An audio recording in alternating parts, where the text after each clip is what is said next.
Hello everyone. So today we're going to talk a little bit about plushies and how many eyes they have, feet they have, beaks, maybe some colors and all that stuff. So just like the previous video, I am going for the dual subtitles and I hope you will find it fun. So yes, let's go to the video. Hei og velkommen, alle sammen.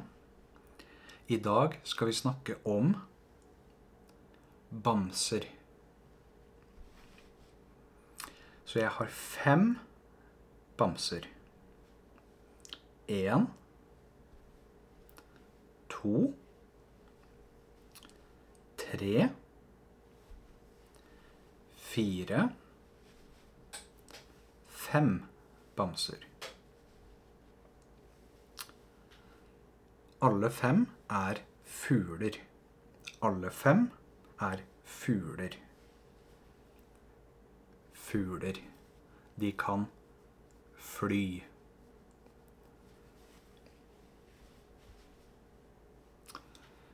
Denne bamsen er grå, mørkegrå, lysegrå. Den har 2 øyne. 2 øyne.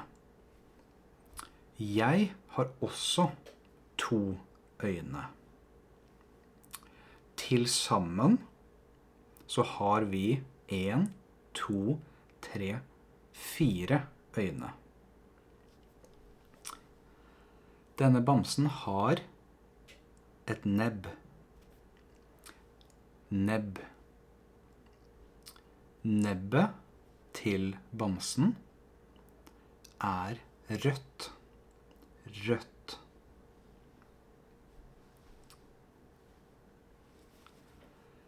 Denne bamsen er gul.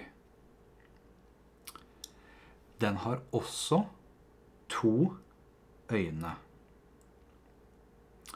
Men nebbet til denne bamsen er rosa. Rødt nebb, rosa nebb. Men begge er fugler. Ser dere noe forskjell på de 2 her? Utenom fargene? Vel?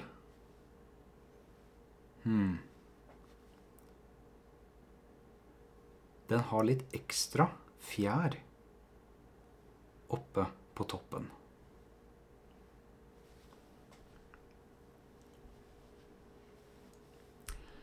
Denne bamsen har 3 farger.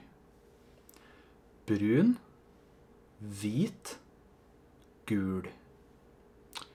Nei, faktisk 4 farger. Svart også. I tillegg til det så har den svart nebb.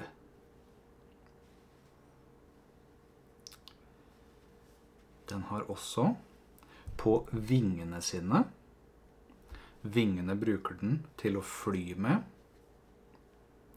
På vingene så er det 3 små svarte merker. Og så har den svart ytterst på vingen. Ytterst på vingen.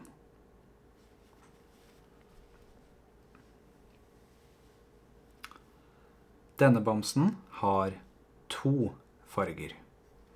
Hvit og blå. Lyseblå.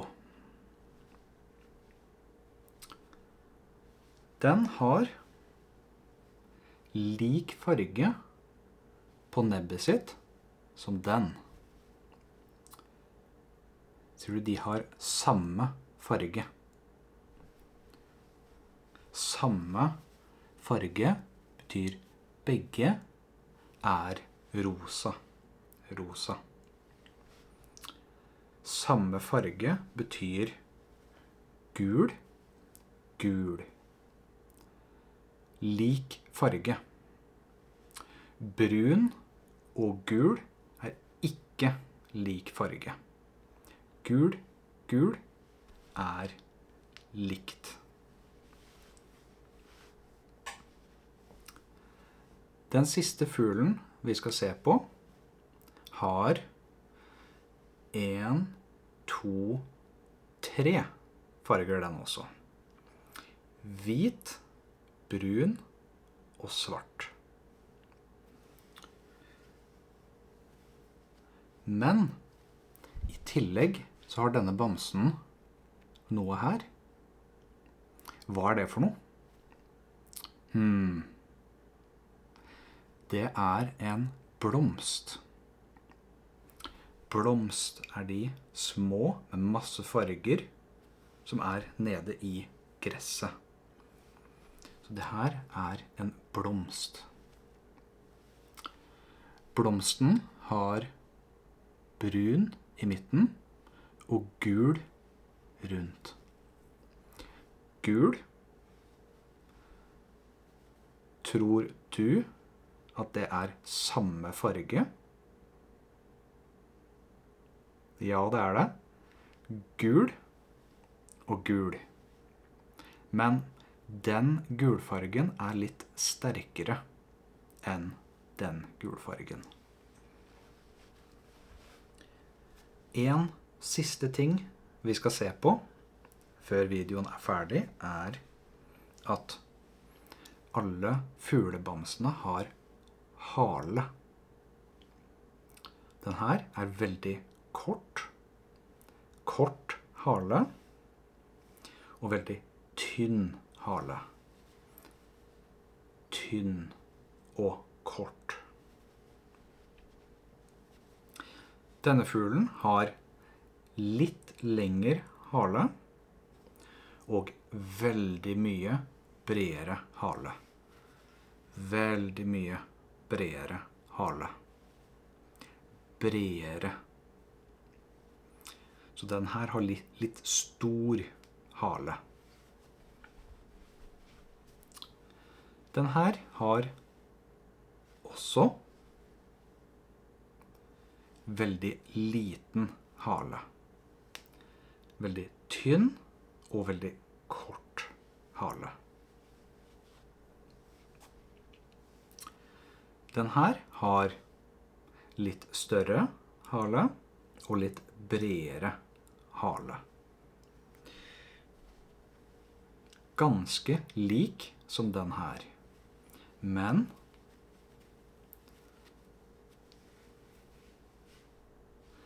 den er litt mer kantete hale.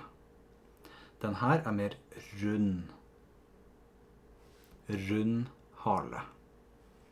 Mer kantete hale. Litt som en firkant.